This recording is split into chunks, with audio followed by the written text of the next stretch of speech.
got a daily show. Because a daily show, it's like, there's something happening every day. All right, it's my turn to come on the air now, based off of what happened last night or something like that. Here I am. So I like that level of relevancy because it keeps me topical and relevant in that regard. Yo, so how is it being one of the highest paid, black media persons right now that's done it his way? I'm very proud of it because I don't look at this industry the way a lot of cats who have been in the industry look at it. See, when they see y'all, I don't want to speak for everybody, but they know who they are. They view y'all as a threat.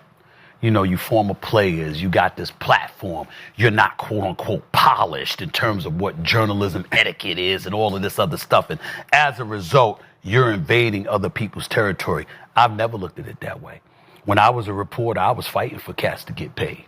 A matter of fact, if you go back and you look at my history, there's a lot of times that no matter how harsh I could be and critical I could be, I actually held off on it until you got paid. Because I want you to get paid first. I was never one of those dudes that would stand in front and center, don't pay them. I was never one of those guys. I wanted people to get paid. So you transition that to this industry itself. I'm very proud of y'all and a whole bunch of other cats that are out here with their platforms. That's why you see me doing these interviews and stuff like that, because I want cats to know I'm not rooting against you. Right. I want you to get yours. Right. But I do look at myself as an elder in this business because I came into the business before there were podcasts. I came into the business before there was Instagram and TikTok and all of that stuff. When I came up in the business in March of 2003, when I got named a general sports columnist for the Philadelphia Inquirer, at that time, I was the 21st African-American in this country's history to get that title. The Wilbons of the world, Mike Wilbons, Bill Rodens, Kevin Blackstones, and others, they had that title. When it happened, people didn't realize this is 2003 now. This ain't 1973. This is 2003. You understand that you didn't have a license to give your opinion unless you were a columnist.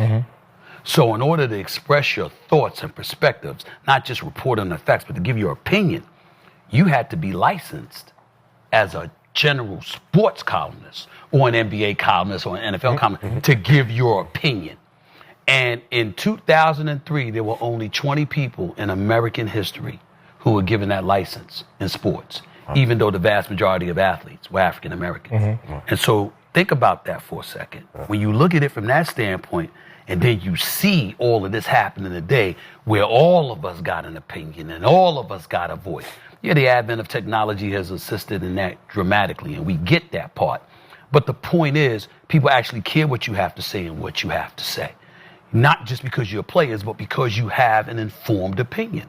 And to me, I pride myself in being one of the guys that helped open doors like that and make people think about what we could do outside of playing the game itself in terms of speaking on a plethora of issues. And I've always been supportive of it. And that's why I'm so proud of everybody that's doing it. So 2003 is when you became a writer. When did you? No, a general sports columnist. I was a beat writer for the Philadelphia 76ers. So